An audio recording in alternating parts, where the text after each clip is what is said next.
Hi there, I am LED and I'm leading you to wealth.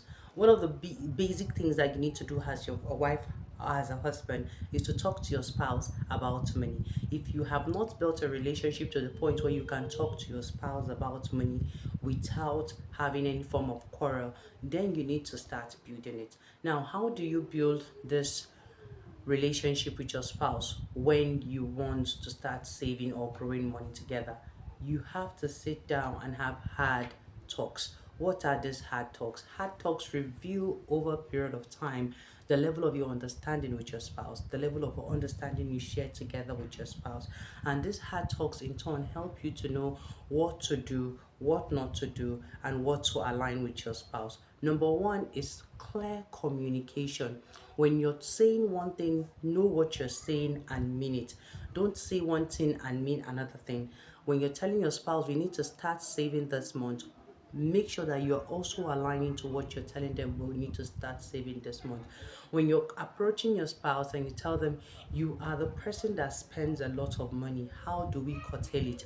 Make sure that in all sincerity you know and they know that they are the ones that spend a lot of money and you people are willing to curtail it.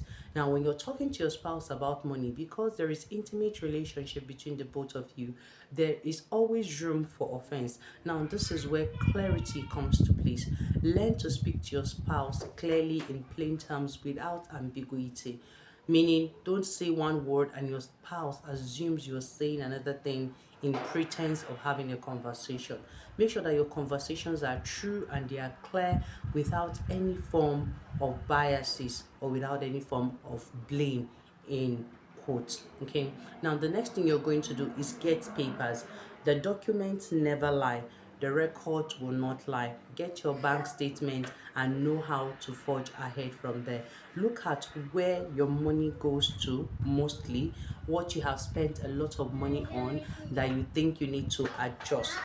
And when you're the spouse that is being talked about that you spend too much, be willing and be ready to adjust without taking offenses.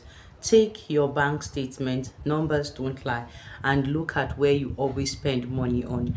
If it is food, then you know that those are necessities of life, but you can adjust it and know how best you can start buying food or how well you can go to the early market to get your food. Then, if it is uncalculated spendings, for example, maybe a family member is in need and they just called you without you planning ahead of it, and that is where your money goes in mostly. You have to be very meticulous when talking about this with your spouse. You need to let them know that it is very good to give, but not at the detriment of growing the finances of the family. When you don't have enough, you would not be able to help continuously, and it will get to the point where those people who are even asking for help from you will eventually stop because you would not even be able to meet your own needs again. So when you're talking to your spouse about finances, make it very clear, plain, and simple. Do not have any hidden agenda there. That way your spouse is not angry that you're using this opportunity of communicating about your family finances to say things or insult them in a way that would not be okay.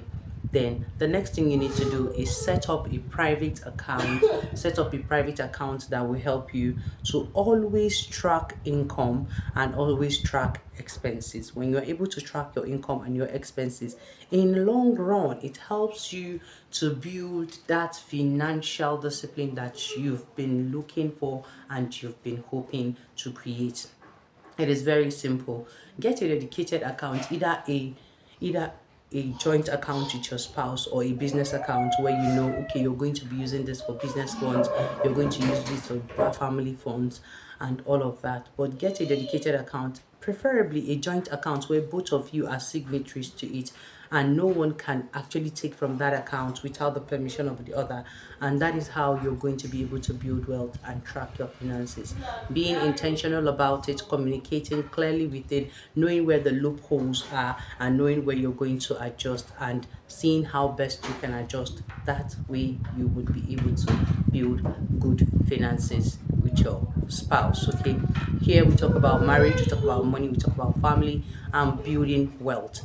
So if this is the kind of content you want, or you want me to talk about something, drop it in the comment section and also indicate Thank you for watching. I am LED. Don't forget to follow, to like, and to subscribe.